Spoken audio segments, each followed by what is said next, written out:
takes pieces Yeah. from different places. Do you look at things and say, try to find fits? Oh, there's no question. You know, I was telling PJ, I'm trying to memorize. I got to memorize 80 some guys, different guys, and I don't want to miss anybody because they're all important. But you know, when you get spread out, sometimes you get spread pretty thin. So it's important to try to find a good mesh, and I think that's the biggest challenge I have as a special teams coach, trying to find the right mix of guys in the right positions at the right times. It's all about timing. You know, offensively and defensively, you're dealing with several just specialty players or positional players, but I'm trying to find 11 guys in 6 different phases.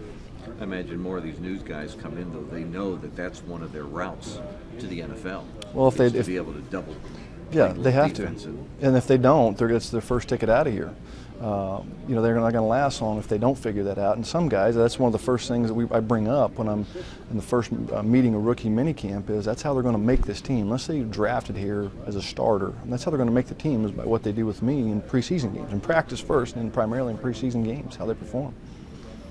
You guys have had a pretty consistent staff now for a while, and you've been in your role for quite a while. Does that make the whole process easier, even though you're dealing with a lot of different faces all the time? Well, I think it does because, you know, obviously I have a good feel for what Coach Lewis is thinking. We communicate a lot. You know, being able to work for a defensive head coach, I think as a special teams coach is a great thing. I've been a part of other staffs where it's not that way, and makes your job as a special teams coach tougher. But I think Marvin understanding the importance and the value of special teams and field position, especially in the division that we play in, makes it a lot easier, or makes my job easier.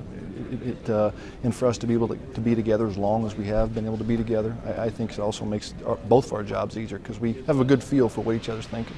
The organization must feel confident about Mike Nugent and his coming back to sign to a new contract and that stuff. Have you seen him, talk to him, seen him work out? Oh yeah, I mean he was here with us obviously the whole off season. Did fine, he did well. We feel good to have Mike back. He's somebody I feel very confident in, very comfortable with.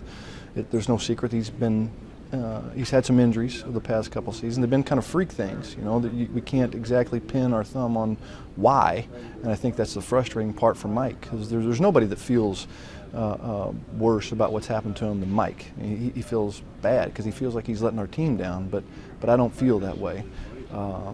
I feel very confident in what Mike brings us day in and day out.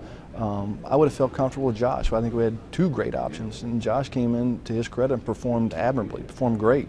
And you know, we couldn't have gone wrong either way. But I feel very good about what we have in Mike. It seems like Kevin Huber's raised his level since he's been here. What does he have to do to maybe he's already among the elite kickers, in your opinion, but I'm kind of wondering if there's something he has to do. Well, I think the one unique thing about Kevin is in each of his first 4 seasons here, he's gotten better and better and better with every year in every statistical category. And I think he has to continue to do that. He made a huge jump from when he first got here in his inside the 20 to touchback ratio, and he's continued to be fantastic there. He led the league in punts down inside the 5, which is an enormous field position swing for us. And he has to continue to keep getting better with consistency, like every punter does. But I feel very, very, very good about where Kevin's at, and we're going to need him again this year. Around town, I think people feel good about this team. As a coach sitting here right before camp starts, you feel like this is solid? Oh, I always feel good. You know, at this time of year, everything's new. You feel refreshed. You come off of a break like we have, and you feel refreshed. But I feel very confident. Feel great about where we're at. I think we're in a good spot. But it doesn't matter until we go out and do those things on Sunday. It really doesn't matter. It's like going to the playoffs 2 years in a row. It doesn't matter. You know, everybody starts 0-0 again, and we're off.